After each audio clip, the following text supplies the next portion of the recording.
Veroca! Vou falar nada, eu só vou dizer que aqui hoje, graças a Deus, vai ter o quê? Textão. É sobre isso. Quando as pessoas são chamadas por Deus para levar a sua verdade, sua sinceridade, sua história e sua trajetória, tem que ter textão mesmo. Não só textão, emoção, acolhimento, carinho, amor, abraço, beijos, cheiros, cafés, encontros, piqueniques e muitas orações. E hoje eu estou tendo o privilégio e a honra, estou emocionada. Gente, cadê a caixinha de lenço? De estar com essa mulher linda, iluminada, abençoada. Mas eu conheci menina. Então eu vou falar logo, adiantar, que senão eu vou me perder aqui, porque a emoção está demais. Eu estou tendo o prazer de receber Iana Vieira Coimbra Diniz Fraga, natural de Belo Horizonte. O mês que ela faz aniversário, eu gosto, eu amo, é agosto de Deus. Uma idade aproximada não interessa, depois ela fala, não tem que falar, não precisa, mas a formação acadêmica dela é tão importante, porque ela é uma pessoa que ela se preparou muito. E eu falo sempre isso aqui, ela investiu em uma formação para servir. Por quê? Ela tem um curso de comunicação social e ênfase em jornalismo no Centro Universitário de Belo Horizonte, UniBH. Especialização em marketing pela Fundação Getúlio Vargas, mestrado em comunicação pela PUC Minas, 2018, doutorado em comunicação no FMG, lá para trás. Gente, ela estuda muito, em 2018, 2019, estava estudando. Tema recente de pesquisa, Narrativas de Paris, o sentido da escrita de si, dos vídeos de partos instagramáveis. Exatamente. É uma tese. Ela tem uma rede de pesquisa também sobre isso, e além disso, ela publica trabalhos com títulos de telejornalismo, no Timeline, a circulação da notícia no Facebook, no Twitter, dos principais telejornais. Carreira na mídia e atuação, é extensa. Atuou por mais de 8, 9 anos na Rede Globo. Em 2023, ela partiu para outros projetos. Fundadora do projeto Aqui Tem Textão, onde ela publica reflexões, textos pessoais, conduz mentorias para escritoras e palestras. Em 2023, ela realmente continuou fazendo tudo o que ela desejou no coração dela, que é voar como águia, porque ela é uma águia, e sendo águia, Deus leva ela aos lugares que Ele quer. E sendo assim, eu vou deixar ela falar do restante, porque eu não já estou dando conta, eu estou errando, eu estou comendo aqui os portugueses, e ela é uma jornalista, ela vai ficar, Veroca, como assim? Seja bem-vinda, Iana Coimbra. Vamos brindar, Obrigada. amiga? Vamos, adoro. Agora. Amiga, a minha, Nada. a minha, a minha caneca diz assim: só aqueles que arriscam ir mais longe podem descobrir até onde pode chegar. Eu me emocionei muito e comi os portugueses aqui porque eu sou sua fã desde que você era uma menina. Porque eu fiquei muito emocionada assim, de convidar e você aceitar, porque eu conheci você quando eu cheguei na Igreja Batista Lagoinha. Sua mãe, a sua família, suas irmãs já estavam lá. Então, portanto, vocês oraram para mim chegar, porque é assim que o pastor Márcio nos ensinava, né, nos ensinou. Nós tínhamos que orar para os que precisavam chegar. Então, hoje, ver você, uma mulher, uma escritora, uma jornalista, uma mãe, uma mentora, esposa, filha, estou muito emocionada.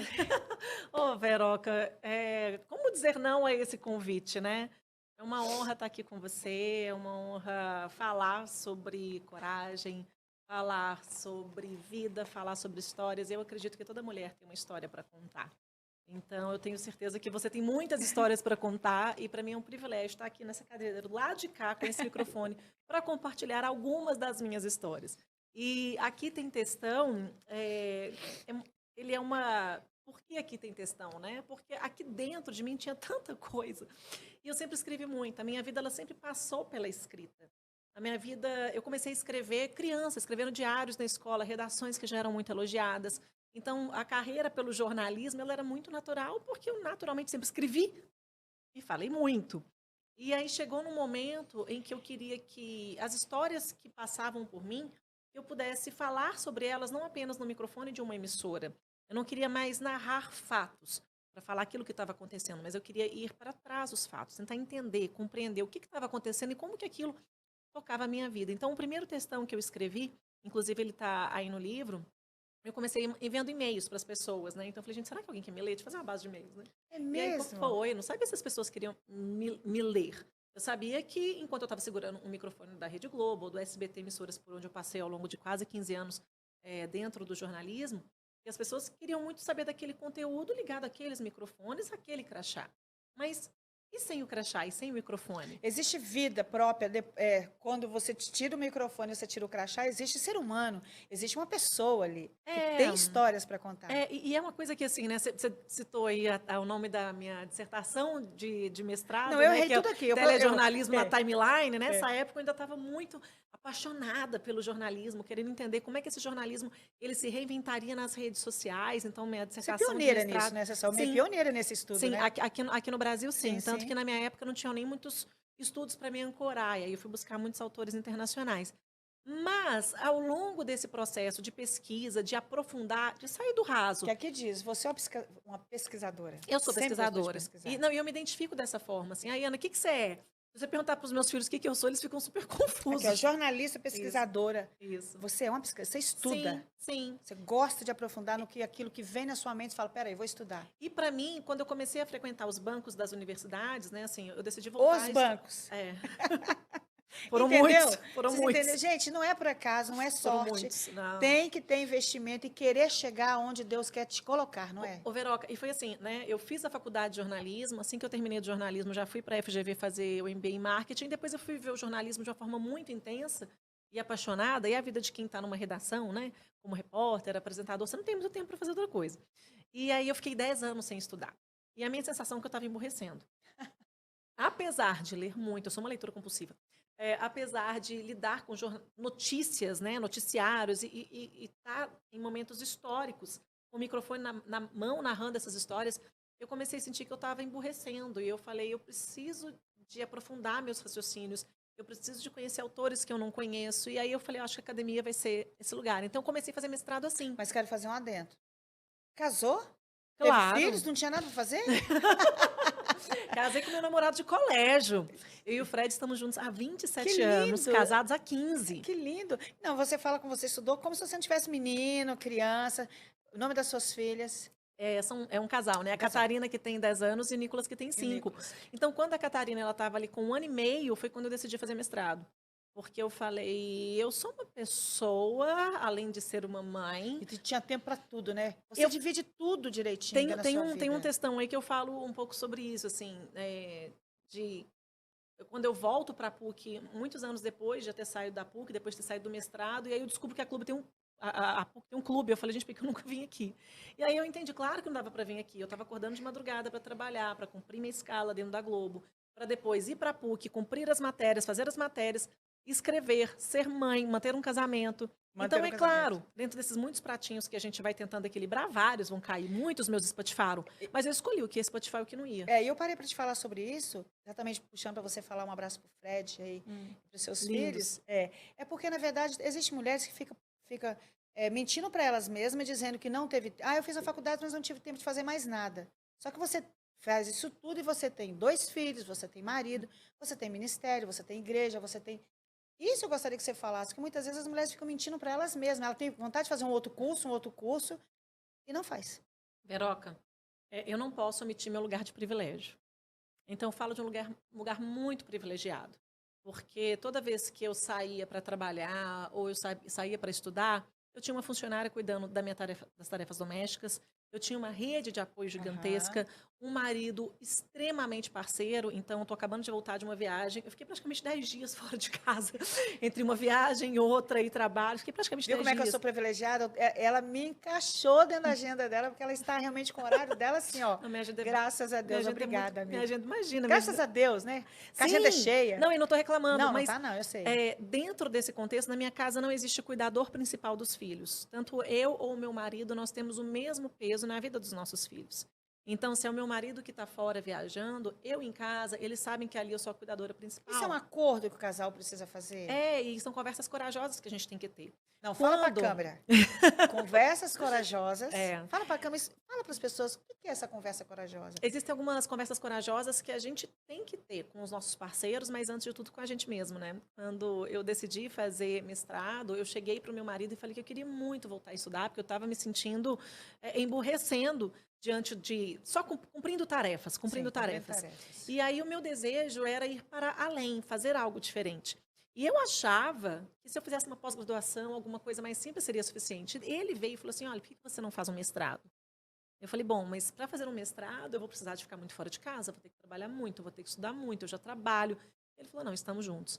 Então eu acredito que quando a gente pensa numa relação, para um casamento ter sucesso, e eu estou com meu marido há 27 anos, há 15 anos de casados, a gente acabou de fazer uma renovação de Foi votos. lindo Ai, foi demais. maravilhoso, foi muito gostoso reviver isso. A gente o tempo todo está reajustando os nossos acordos. Então existem momentos, quando eu estava fazendo mestrado e depois do meu doutorado, eu tive meu filho no meio do meu doutorado. Teve uma pandemia no meio de um doutorado. Foi uma loucura o meu Aí doutorado. veio o valente Nicolas lá, né? E veio meu o valente, o garoto. garotão. E aí eu fiz escolhas. E quando a gente fala que a gente não tem tempo, a gente tem que pensar, tá bom, mas a gente não tem tempo, mas qual que está sendo a nossa prioridade? Porque existem pessoas que realmente não têm tempo. Tem gente que tem 3 empregos, que não tem ajuda em casa, que não tem uma rede de apoio. Tudo bem, mas quanto tempo você passa em rede social, só deslizando a tela, sem perceber o tempo que você está perdendo? Então, as conversas corajosas, eu acho que vem nisso. Exatamente. E eu e o Fred foi nesse sentido. Eu falei, olha, e quando veio o doutorado, foi a mesma coisa. Ele virou e falou assim, vai e faz.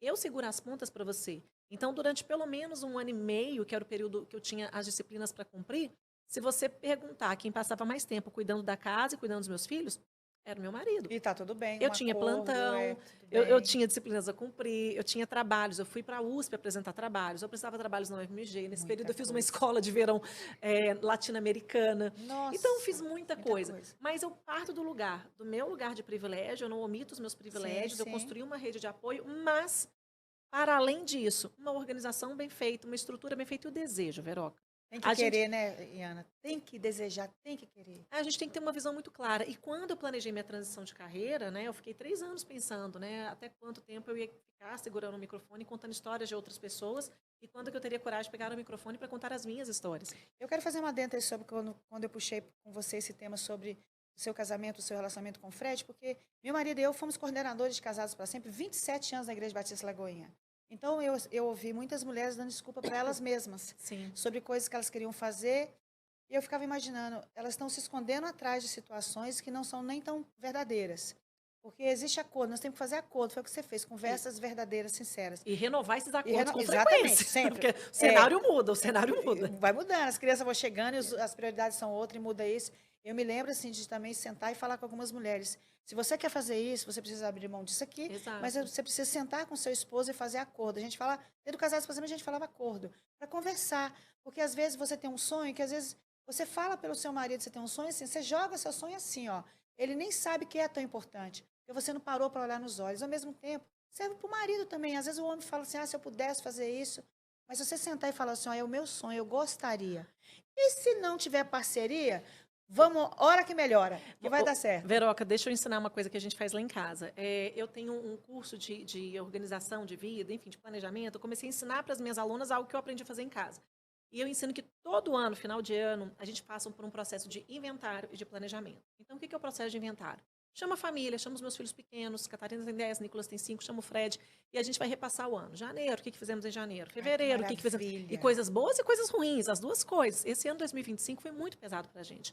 Meu marido ficou internado com uma insuficiência renal grave, eu tive câncer de pele de novo, tive que operar mais uma vez. Então, assim, quando a gente olha esse ano e tem as coisas que a gente não compartilha, que são do nosso fórum íntimo, foi um ano muito difícil. Mas a gente faz esse processo de reunir a família e olhar o que foi bom de cada mês, o que foi ruim de cada mês. E depois que a gente faz essa avaliação, aí a gente vai planejar o ano seguinte. Até as notas da escola? Eu ainda não tenho esse problema. As notas de escola lá em casa estão indo muito bem. Amei. Mas eu te puxei lá dentro para isso. Até as notas da escola, se as crianças não estiverem tudo bem, para ajudá-los a digerir e chegar lá no final com um resultado positivo. E entender também que existem coisas que são negativas e pronto, são ruins. Eu não tenho essa necessidade da gente ficar ressignificando tudo e fazendo tudo ser melhor. Existem coisas que são ruins e ponto. Eu tive um câncer de pele pela 2ª vez no couro cabeludo que me fez operar de novo. Isso é bom? Não, é péssimo. Não tem como falar que isso foi bom. Meu marido passou por um processo terrível de ficar internado no dia do aniversário dele, em que a gente não sabia se os nossos filhos poderiam entrar, a gente não sabia nem o que ele tinha. Jovem, isso foi bom? Novo. No aniversário dele de 41 anos, a gente passou no hospital. E eu entrei com os meninos meio clandestina no hospital, sabe? Nossa, que luta. Então, tem coisa que é ruim, pronto. Então, quando a gente for fazer o inventário de 2025, não tem como a gente olhar para esses episódios. Eu operada em casa, depois do Fred internado e falar que isso foi bom. É. Ok, mas o que aconteceu de bom nesse ano? E o que essas situações que foram ruins e foram desafiadoras, elas nos esticaram, elas nos melhoraram para que outras áreas a gente pudesse frutificar.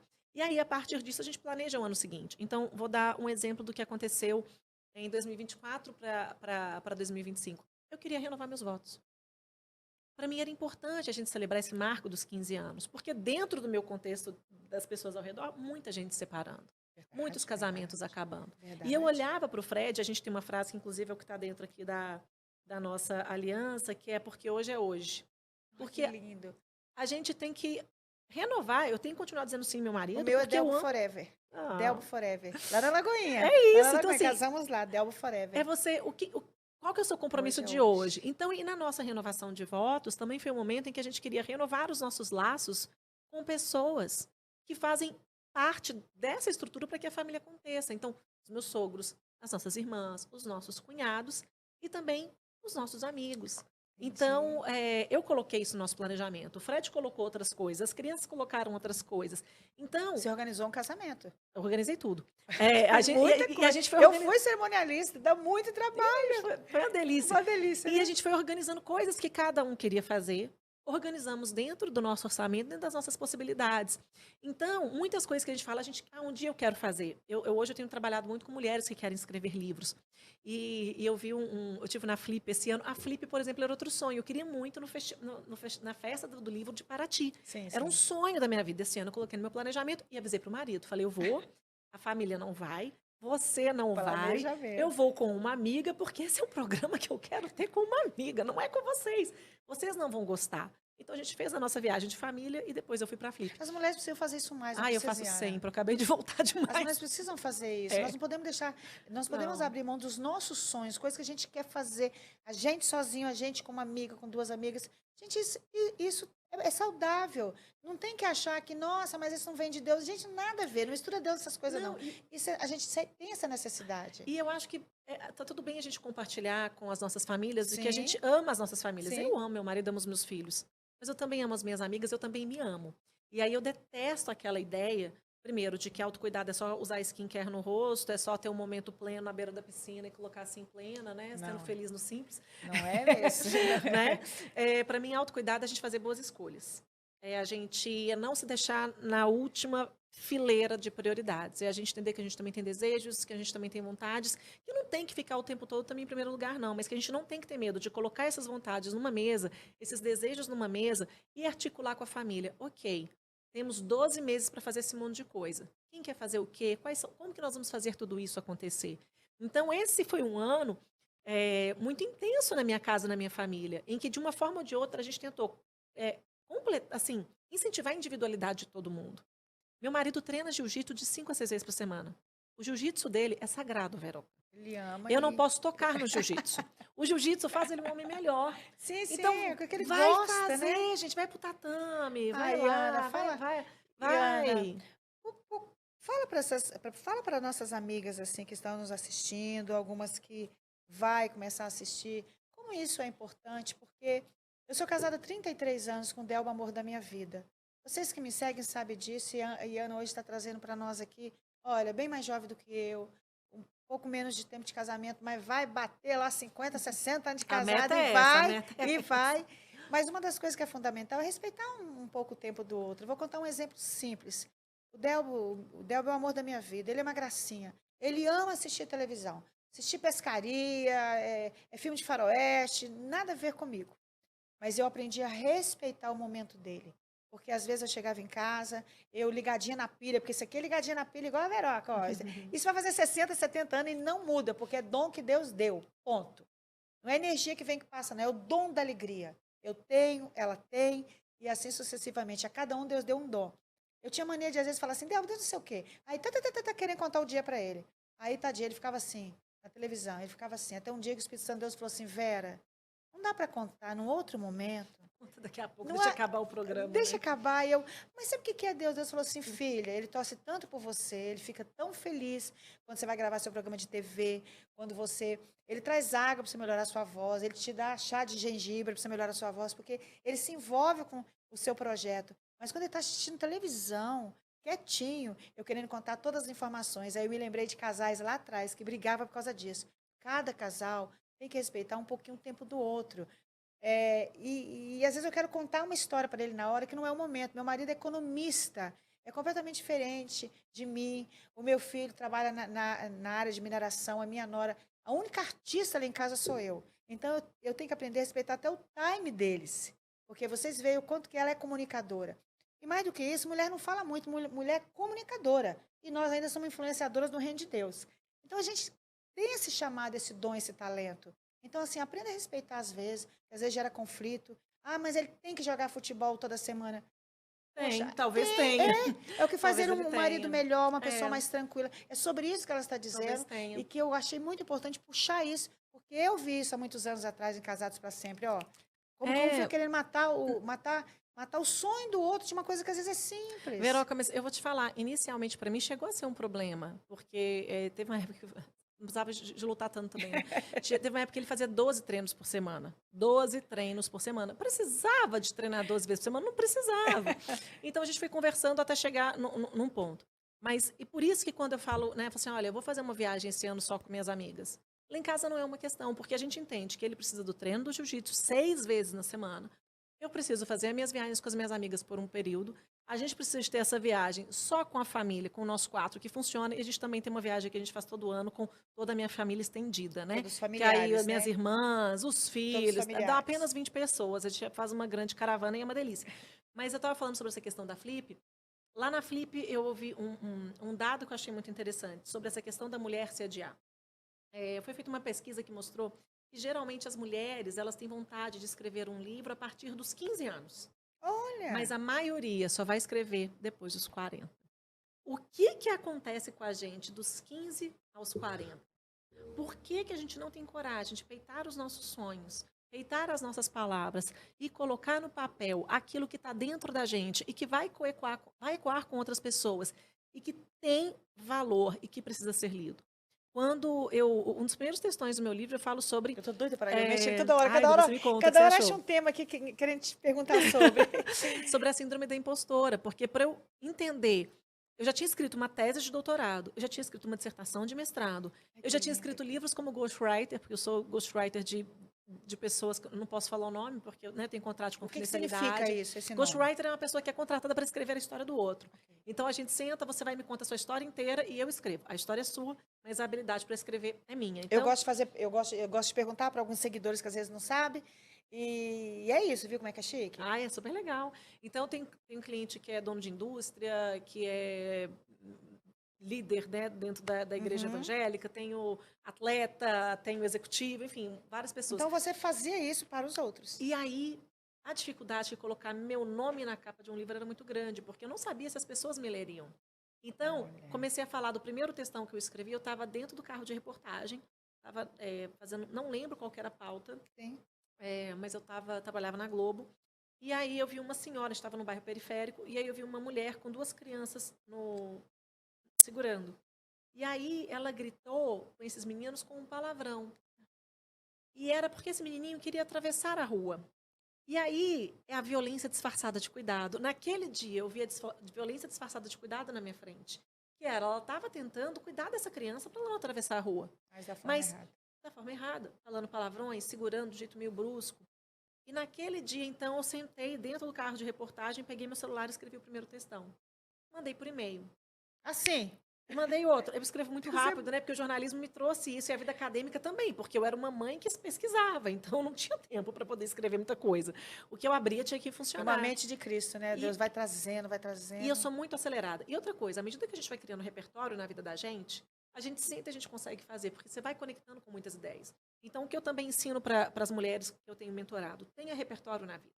Leia livros diferentes, leia autores diferentes. Tenha coragem de discordar dos autores de quem você lê. Então, eu falo, tudo bem, pode ler meu livro e discordar de mim. Às vezes eu leio autores consagrados, eu falo, C.S. Lewis, isso aqui eu já não acho que ele é bem assim, não. Mas a gente não pode ter medo de formar um repertório crítico que vai nos ajudar a viver melhor, a escrever melhor e a sermos pessoas melhores.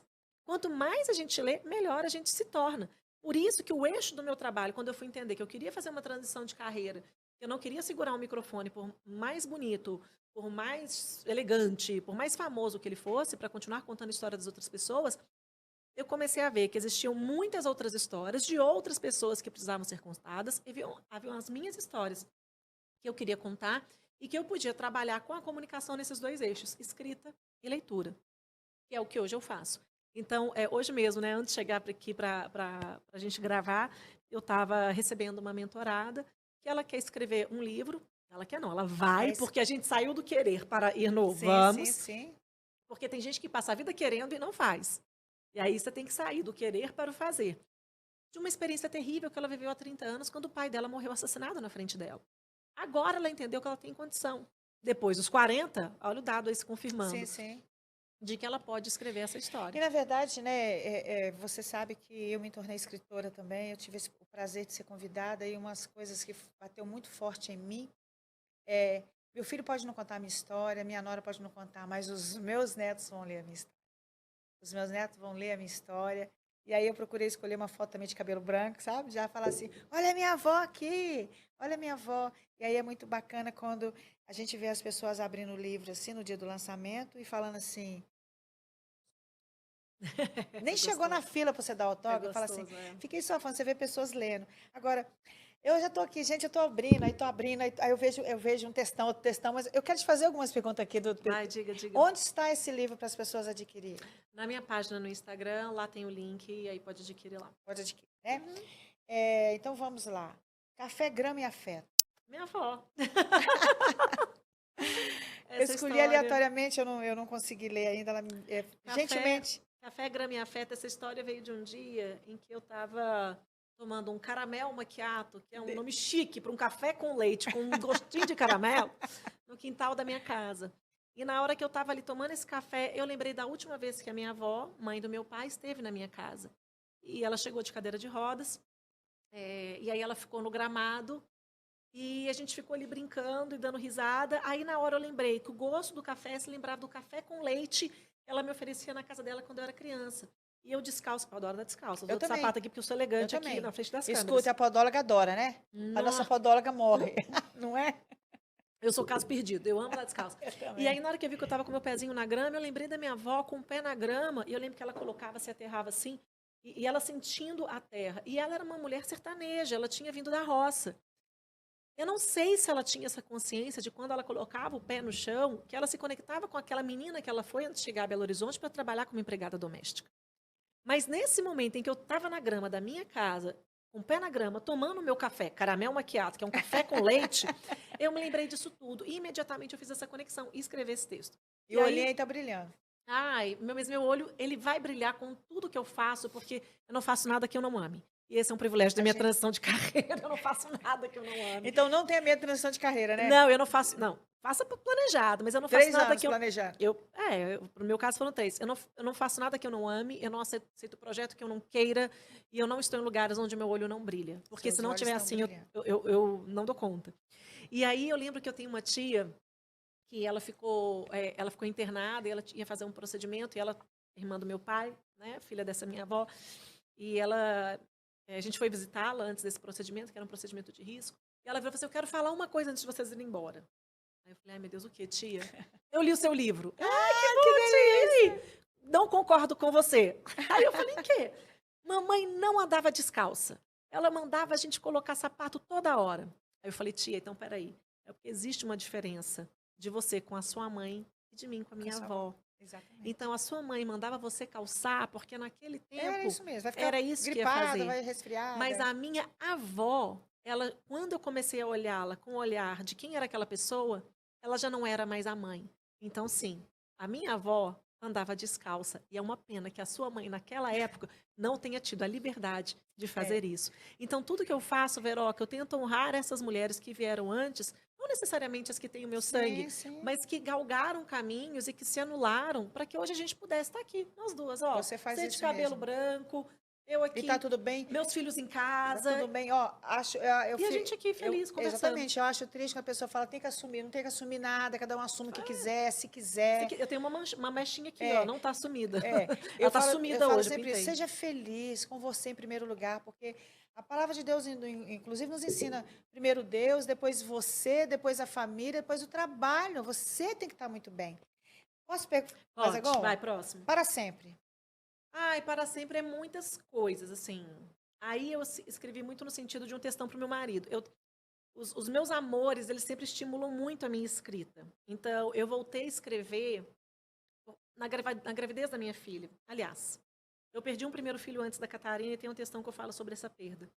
E é um assunto sensível, porque por mais que eu tenha tido 2 filhos depois, quando eu lembro dessa primeira perda, ainda dói, eu ainda choro. E quando eu sempre escrevi desde pequena, depois parei de escrever sobre mim e voltei a escrever depois que a maternidade veio.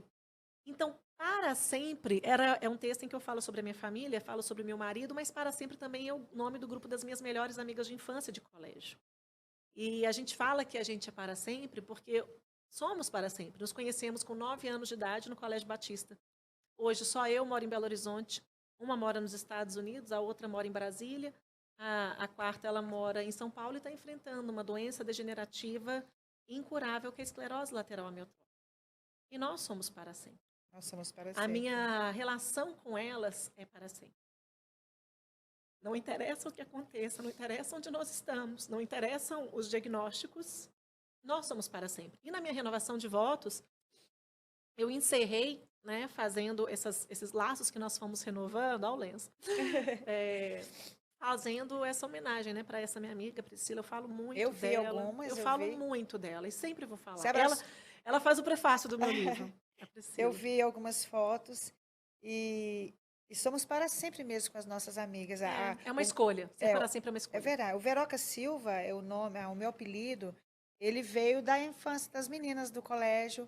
Elas diziam que eu me parecia que era uma novela, chamava-se Marrom Glacê, que tinha uma modelo, chamava Vera Lúcia. Vera Lúcia, não, Lúcia Alves. O nome da atriz, perdão, o nome da atriz é Lúcia Alves. Faleceu outro dia, linda. Lúcia Alves. E o personagem dela era Veroca, uma modelo. O meu nome é Vera Lúcia Alves, que significa luz verdadeira em hebraico. E não é que eu virei modelo? Não é que eu virei modelo? Olha, eu, assim, estou muito encantada com a sua dedicatória para mim, eu estou muito encantada com os nomes aqui, mas eu quero falar sobre algo, assim, que eu sei que você tem uma autoridade para falar, não em viver isso, mas em cuidar de mulheres, porque eu gostaria que você deixasse todos os seus contatos para as mulheres chegarem até você mesmo, para escrever os seus livros, fazer parte do seu grupo de mulheres, dos encontros e muitas coisas abençoadas que essa moça faz. Agora, esse tema aqui, que eu gostaria que você falasse, é como elas identificarem e como elas podem sair, se libertarem de relações tóxicas, que não é só de casamento. Não! Relações tóxicas, inclusive, pode ser com a gente mesma. Muitas vezes a gente está tão presa no modelo do que a gente gostaria de ter sido no passado, ou no que alguém disse que a gente deveria fazer, uma carreira que você deveria seguir, de um jeito de se comportar, que quando a gente vê, a gente está criando relações tóxicas com a gente mesma. E a gente tem que romper. Então, toda relação, o que é uma relação tóxica? É aquilo que nos intoxica, é aquilo que nos faz mal, que nos adoece. Então, existem mulheres que elas vivem relações tóxicas dentro das suas relações amorosas. Existem outras pessoas que são muito tóxicas nas suas relações de amizade. Sim. Já reparou que existem mulheres que não querem ver a amiga se dando melhor do que ela? Muitas. Que tá tudo bem ali. Enquanto você tá na mesa, você tá na pior, tá tudo certo. Levanta um pouquinho. E aí você vai ver que não tá tão bem assim. Existem pessoas que te copiam deliberadamente e que vão lançar ali as coisinhas da toxicidade. Sim. Tem mulheres que têm relações tóxicas com os filhos e que acham que os filhos têm que ser maridos e ocupar lugares que os filhos não ocupam. Sim. Tem mulheres que colocam os filhos no lugar de Deus. Tem mães que competem, né, com as filhas, competem com as filhas. Então, na minha vivência, na minha experiência de acompanhar mulheres, né, principalmente nesses últimos 3 anos, desde que eu fiz minha transição de carreira, é que a gente tem que aprender. Só 3 anos? Não tem nem 3, na verdade tem 2 anos e meio. Parece que, olhando para você, assim, parece que você tem 10 anos que você já está nesse novo processo, porque é uma legião de mulheres que te acompanham, não só te acompanham, elas são modificadas, transformadas Pela sua fala, eu vejo isso. E olha, eu sou uma pessoa falante, mas eu sou observadora. E eu escuto tudo que eu falo. Então, redes sociais, assim, eu fico passando, passando. Primeiro, não tem nem tempo. Mas quando eu paro e eu vejo quem está te acompanhando, eu falo assim, aqui não é feito boiada, não. Manada, Não, não. não. Porque essa aqui sabe pensar, sabe raciocinar, essa aqui tem seus princípios, essa aqui sabe o que ela quer chegar. Isso é o diferencial do seu grupo de mulheres. Porque E muitos vão assim, ó, eu falo isso e vou falar com autoridade. Tem grupos que, na verdade, está indo assim, efeito manada, indo todo mundo, todo mundo, todo mundo, todo mundo, mas assim, não está agregando muito. Se você, sabe aquela peneira de pedreiro? Se fizer assim, ó, sobra nada. Desculpa aí, mas tem tantos grupos que não está se achegando a nada, não está agregando nada. O seu grupo, eu vejo algumas amigas, algumas que não são, falo, cara, olha quem está aqui, olha quem está é. aqui, porque para acompanhar tem que saber E, aonde vai chegar. e o meu interesse, na verdade, é formar uma comunidade de mulheres pensantes Olha que não isso. tenham medo de aumentar o repertório, que Discordar de você, como você discordar de mim, falou. pode discordar de mim, está tudo certo. E que consigam entender que a gente pode se aprofundar dentro dos nossos, da filosofia, dentro da literatura, dentro da fé, e umas com as outras, sem perder a nossa identidade. Porque, na verdade, quanto mais a gente se conhece, e quanto mais a gente conhece o universo ao nosso redor, mais interessante a gente se torna. Né? Então, como é bom você sentar para conversar com uma mulher, que é uma mulher interessante, que tem repertório, que não quer ficar falando ali de coisas que não agregam. Veroca, eu tenho muita preguiça de gente que está agarrada só na reclamação. Murmuração. Eu tenho Eu muita tenho também, preguiça eu tenho. de quem está há 10 anos falando que quer fazer a mesma coisa. Eu tenho Porque também. existe um momento que, sim, alguns processos são mais demorados do que os outros. Alguns processos, eu lembro que na época que eu estava pensando em pedir demissão, foram 3 anos pensando em possibilidades até eu tomar a decisão e executar. E uma coisa que foi muito decisiva foi quando eu entendi que se eu não tomasse uma decisão naquele momento, iam se passar mais 3 anos e eu ia estar no mesmo lugar com os mesmos E hoje você questionamentos. não estaria aqui falando, aqui, viajando o Brasil, o mundo, E não teria feito tantas coisas. Então, tantas assim, coisas. eu tenho uma das minhas irmãs esses dias perguntou assim, quantos empregos você tem? Porque foi um dia que, sei lá, eu tinha dado 3 palestras, falado um monte de coisa, até de renovação de casamento, celebração tinha feito naquele E fala dia. o nome das irmãs, fala o nome das É irmãs todas. Yara, é minha irmã Yara, mais velha, ela é executiva da área médica, ela é executiva de uma multinacional. A Isa é pastora na Igreja Batista da Lagoinha. Ive é estudante de história olha que universitária, está com delícia. 20 anos, são as Adoro gêmeas que história. chegaram quando a gente já era adultas, então elas são, a Ive é muito inteligente, ela tem um raciocínio, assim, sabe de tudo, uma cultura geral absurda, e Yasmin, que estuda letras e acabou de terminar o primeiro romance dela, então mais uma escritora na família. Então nós somos 5 Beijo de mulheres. mamãe, manda um beijo pra mamãe. E todas essas 5 mulheres, né, 5 que mulheres. foram criadas pela minha mãe, Isabel Coimbra, meu pai Eustáquio, que não é Coimbra, é Diniz, e que é esse homem dos bastidores, que sempre esteve ali dando estrutura para a gente e que não teve medo de criar mulheres para voar. E que não teve medo de enviar minha mãe para voar. Então, minha mãe Sim, ela sim. fez doutorado em Sorbonne. Nossa. Minha mãe passou 1 ano na França, passou 1 ano morando em Paris, fazendo o doutorado dela em semiótica. Depois ela foi fazer o pós-doutorado dela em Portugal também em semiótica. Então, meu pai sempre foi esse homem que segurou as pontas e ele foi, aliás, vou reformular esse raciocínio. Meu pai foi um trampolim para que todas nós Que pudéssemos lindo. pular e desse pulo voar. Então, ele não nos deu nada de mão beijada. Nos deu Sim, educação, nos deu sim. raciocínio crítico. Então, eu brinco que a mesa de almoço da casa dos meus pais é maravilhosa, porque a gente vai discutir filosofia, literatura, teologia, política, tudo na mesma mesa. E a sua mãe dançou muito, Dança até hoje. grávida. Dançou grávida das gêmeas. Exatamente. Dançou grávida de mim, quando ela ainda não Sim, tinha se convertido, sim, mas dançava no Palácio das Artes e sim. tem uma carreira muito consolidada na dança. Professora da UFMG, que acabou de se aposentar. Então, dentro da minha história familiar, eu tenho alguns exemplos de mulheres extraordinárias. Da minha mãe, que foi essa mulher que viveu a maternidade, tanto assim no finalzinho, assim, no inicinho da juventude, né, com 20 e poucos anos, e depois aos 44, quando ela e meu pai tiveram as gêmeas, que hoje tem 20, e da minha avó, a mãe da minha mãe, que foi fazer faculdade de Direito aos 80 anos. Cadê o nome, os nomes? Da Vovó vovó? Clery. Gente! Infelizmente, ela morreu por causa da Covid, uma das vítimas de Covid. E para mim, inclusive, era muito difícil cobrir Covid tendo acabado de enterrar minha avó por causa da Covid. A vovó faleceu aos 94, 90 e poucos anos E por causa. por causa de Covid. Foi. E foi estudar depois dos 80. Foi fazer faculdade de Gente, Direito. E a tadinha. minha avó escrevia muito. E quando ela faleceu, eu e a mamãe fomos na casa dela para poder resolver a vida, né? Sim, sim. Procurar documentos e tudo mais. Sim. E eu encontrei muitos escritos da minha avó. Eu encontrei cartas, encontrei Vai vir textos. livro aí? Ela me contava a história da família desde que eu era criança. Então, ela tinha dentro da cabeça dela a árvore genealógica de 6 gerações acima da Gente, dela. que coisa E ela linda. me contava, Veroca, eu sei de tudo. Eu gravei tudo. Que E o nosso lindo. sonho era contar essa história. Eu comecei a escrever quando ela estava internada no Sim, hospital. sim. Quando ela faleceu, eu não consegui continuar. Mas é um dos projetos que eu retomei esse ano e que eu quero lançar no ano que vem. Ai, que delícia, tá vendo, gente? Tá vendo? É de Deus. Quando Deus fala, traga essa pessoa para a Veroca, para vocês conversarem, que o Senhor tem propósito. Agora, para a gente terminar, não estou querendo terminar, arco-íris. Arco-íris é esse bebê que eu perdi. Né? Então, dizem que Eu não sabia, eu estou abrindo aleatoriamente. o primeiro bebê que você tem depois de uma perda gestacional é chamado de bebê arco-íris. E a Catarina é meu bebê arco-íris. É essa menina de 10 anos que veio carregando o raio de sol. E desde que ela nasceu, eu passei a ter essa urgência de escrever para ela, porque eu queria que ela me conhecesse. Eu queria que ela tivesse a chance de saber do amor avassalador que eu sentia por ela. Eu queria deixar rastros de amor para minha filha.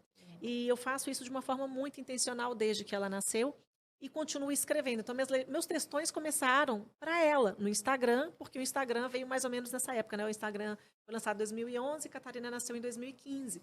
Então, ela foi esse impulso para eu escrever esses textões. E aí, curiosamente, na semana passada eu trabalhei, fiz um evento para a Rede Mater Dei, e ali eu aprendi uma coisa com o Dr. Salvador, que é o patriarca, fundador da Rede Mater Dei. Sim. De que eles, uma vez por ano, se reuniam com a família para poder um falar do outro uma coisa boa e uma coisa ruim. E não podia brigar, não podia discordar, não podia ficar bravo, não podia colocar de castigo. Eu peguei essa história e, assim, no dia que eu terminei de trabalhar no evento deles, cheguei em casa e falei, nós vamos fazer essa dinâmica. E aí, na hora que eu perguntei para para todo mundo da família, perguntei para a Cat. Falei, Cat, fala uma coisa boa da mamãe, então. Veroca, foi uma choradeira só. Porque aí ela virou e falou assim, mamãe, eu amo as suas palavras. Eu amo as suas cartas, porque você coloca bilhetinhos e cartinhas quando eu vou para acampamento.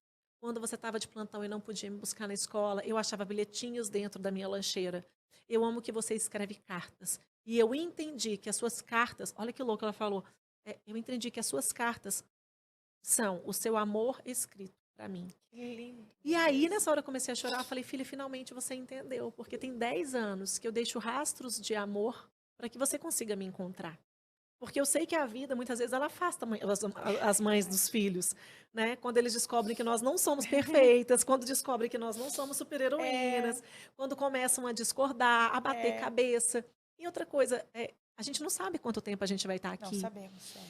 E o meu anseio era esse, que tanto a Catarina quanto o Nicolas, que eu não precisasse mais estar perto para eles saberem quem eles são para mim e o que eles são um para o outro e o que eles são dentro desse mundo, porque Deus os trouxe com um propósito. Então, eu sempre deixei as minhas cartas, os meus escritos, os meus textões, esse livro e tantos bilhetes, e tantas coisas que eu faço, as minhas palavras são rastros de amor. E eu espero que as minhas palavras sejam rastros de amor, onde as pessoas também possam se encontrar. Para quem lê, conseguir encontrar, peraí, isso aqui eu também sinto pelo meu filho. Eu preciso de falar mais para meu filho, eu preciso de falar mais para minha mãe. Eu tive uma experiência no ano passado, vou encerrar com essa história porque eu gosto muito dela. Eu estava indo dar uma palestra em Campo Grande para falar sobre o poder da amizade. E eu estava com um livro que chama A Morte é um Dia que Vale a Pena Viver, da doutora Ana Cláudia Quintana Arantes. Eu amo esse livro. E eu estava com esse livro na frente. E esse livro eu tinha acabado de ler e falava assim, o que você tem feito com as suas histórias? E quando eu li isso, eu parei e pensei, falei, ai, que bom. Eu fiz tudo. Eu fiz livro, eu fiz curso, eu fiz mentoria, eu fiz tudo que eu podia. E coloquei o livro assim. E aí, de repente, a gente entrou numa tempestade muito grande e o piloto falou, olha, vou tentar pousar. Segurem os cintos. Não conseguiu. Ele tentou pousar 3 vezes. E aí, por fim, ele virou, vou tentar pousar uma última vez. O nosso combustível está acabando. Jesus! A tempestade está muito grande. Essa é a última vez que eu vou tentar pousar. Se eu não conseguir pousar, a gente vai ter que tentar chegar a Cuiabá. E eu não sei se temos combustível para isso. A morte iminente.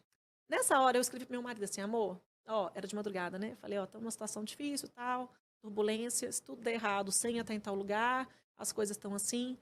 Tem rastro de amor para vocês lerem pelos Meu próximos 20 Deus. anos. Tudo que eu precisava dizer para você, para Catarina, para o Nicolas, para os meus pais, tá tudo dito. Não tem nada que eu não tenha dito para vocês.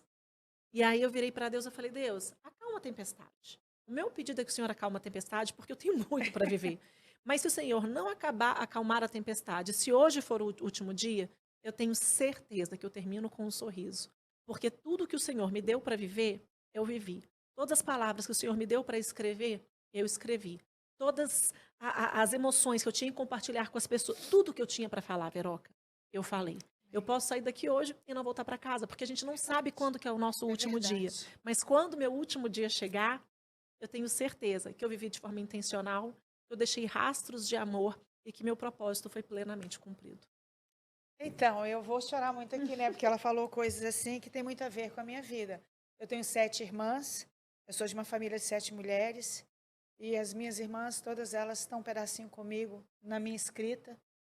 Eu não tive a felicidade de ter um lar como o dela, exatamente porque você falou em tempestade agora. Eu vim de uma família de um pai e mãe com tempestades. E por isso eu e minhas irmãs pagamos um preço de muitas madrastas. Meu passado não me representa. Mas eu quero que você diga, para a gente terminar, para essa mulher que está nos assistindo, que ela vive uma tempestade, que ela é uma tempestade, que ela é barulhenta, ela é triste, ela não é feliz. E não depende dessa decisão, porque ela é uma mulher feliz. E ela disse, eu tive alguns privilégios. Eu sou uma mulher feliz e eu não tive esse privilégio. Eu tive pai e mãe separados. Com 2 anos de idade eu sofri muito, mas eis que meu passado não me representa. Eu tenho que viver o para frente, buscar as felicidades nas coisas simples e pequenininhas. Então, você não tem por onde você dizer que a vida dela tem privilégios. E eu? E a minha história? Estou puxando um pouco para mim. Para aquela que fala assim, não, mas não, amiga, eu fui ser empregada doméstica para sair de violência. Violência de um pai que não sabia que não podia maltratar tanto. Ele foi criado assim, então ele fazia o que ele recebeu. E aí? Como é que você faz com a felicidade daqui para frente? Ela falou de vovó, que às vezes você tem uma vovó e você não está nem aí para vovó. Ai, morro de Você saudade não das para, minhas. você não para nem para olhar a sua vovó. Quando eu choro, eu fico rouca, eu estou chorando por dentro. Você não para prestar atenção na sua mãe. Você não para prestar atenção nesse marido que é gente boa. Às vezes o cara faz uma comidinha, quando você chega em casa do trabalho, você fala, não, mas não tá bom. Estou falando com você, mulher. Não estou defendendo o marido. Minha prioridade, minha preocupação é mais você. É o nosso maior público. Ela falou tantas coisas aqui que dá para a gente rever. Dá para mudar. E Jesus cura, liberta, salva da vida eterna, mas você tem que tomar atitudes. Ah, eu não vou escrever meu livro, mas tudo bem, mas muda a história da sua vida. Como fazer essa mulher tempestade de estar chegando aos seus 40, não está feliz? Pode mudar, não pode? Sempre tem um depois. Eu comecei a abraçar essa frase na minha vida quando, depois de fazer muitas reportagens tristes e anunciar várias notícias terríveis no jornal, e que eu tinha que chegar em casa e tinha que chegar bem. E muitas vezes eu encontrava pessoas que tinham vivido histórias terríveis e eu olhava para essas pessoas e eu via o depois. Eu via minha mãe, que veio de um lar desestruturado e construiu uma família extraordinária, apesar de muitas coisas poderem ter dado errado. Então sempre tem o depois. O problema é que muitas vezes a gente está agarrado no passado e no presente. E o passado ele tem que ser elaborado, o presente ele tem que ser vivido para que a gente possa construir o futuro. Tem gente que está ansioso demais pelo futuro, mas ao mesmo tempo agarrado demais no passado. E nisso o presente fica ali perdido. Eu costumo dizer que a escrita ela tem alguns caminhos. E o primeiro caminho da escrita é que ela ajuda a gente a se contar para a gente mesmo. Ela ajuda a gente a se entender. Meu marido, ele pegou meu livro para ler esses dias e ele falou, meu Deus, como é bom ler isso aqui depois de ter passado. Eu tinha esquecido de tudo isso. Então, a gente tem que escrever daquilo que é rico demais para ser esquecido. E muitas vezes a gente está enterrando sementes, enterrando talentos, enterrando palavras, porque a gente não quer olhar para onde deve ser olhado, elaborar o que precisa ser elaborado, para transformar aquilo que está na nossa mão, seja algo maravilhoso, seja uma tragédia ou algo difícil, num depois, porque sempre existe um depois. Eu tenho uma amiga, eu estava conversando com ela esses dias, de que não adianta nada a gente ter um anel belíssimo, falei isso com ela. Não adianta a gente ter um anel super bonito, assim, elegante, uma joia, e se essa joia, ela está guardada num porta-joias, ali, ó, ninguém olhando. E quando a gente olha para as nossas histórias são joias, são anéis. Anel fala de autoridade.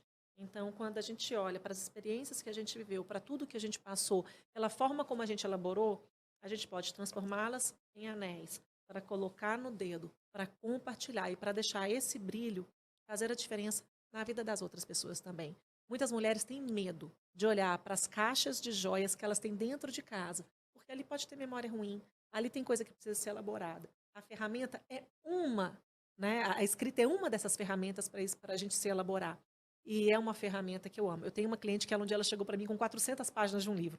Ela falou, o que eu faço com isso? Eu falei, com esse aqui, que é a sua catarse pessoal, você vai encadernar, vai colocar numa caixa, isso aqui é maravilhoso. Agora a gente vai pegar isso aqui, transformar num livro que pode abençoar a vida de outras mulheres. Então, bora escrever livro? É só te chamar? Livro. Só me chamar. Mais textão vai chegar? Sempre. Muitos textões? Eu envio textões todas as sextas-feiras. Para receber, tá lá no meu Instagram, @ianacoimbra, que é a principal plataforma de contato.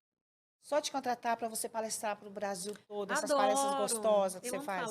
Eu amo falar, porque é conversar. Uma comunicadora, você é uma comunicadora. Eu gosto de bater papo, Veroca. É Por isso que eu verdade. tô aqui, aceitei seu convite facinho. Eu adoro bater papo com gente interessante. Muito obrigada, é uma honra para nós, a equipe toda do Fala Veroca se sente muito honrada. Seu textão, passa por ela. Tem emoção, tem escrita de sentido. Escrita de sentido e tudo. Então, assim, entre em contato, você quer levar ela para sua empresa, para dar essa motivação para essas pessoas que precisam, para as mulheres, para toda a sua empresa. E também você que adquiriu o livro dela, eu me emocionei muito. Vocês sabem que eu fico rouca quando eu choro, eu estava controlando o choro, mas o choro, ele vem, né? Ele vem. E é sobre isso. Muito obrigada, é um privilégio. Dê um beijo grande à sua mãe. Graças a Deus que Fala Veroca teve o prazer e a honra de estar com Iana Coimbra. E mais do que isso, é saber que essa moça aqui, hoje uma mulher, era uma menina, uma adolescente, que estava ali bailando na presença do Senhor, quando eu cheguei na presença do Senhor, que é sobre isso. E ela falou sobre rastros. Eu quero dizer o seguinte, essa mulher, na minha vida, ela deixou marcas para sempre. Enquanto eu viver, eu vou dizer, eu estive com o textão em minhas mãos e a autora dessas histórias maravilhosas, porque é sobre isso. Fala, Veroca, até semana que vem, se Deus quiser. Beijo para vocês. Muito obrigada, iluminada. E olha, aves da mesma plumagem, voa juntos. E voar junto é sempre mais legal. Sem dúvida nenhuma. Tchau para vocês. Deus abençoe.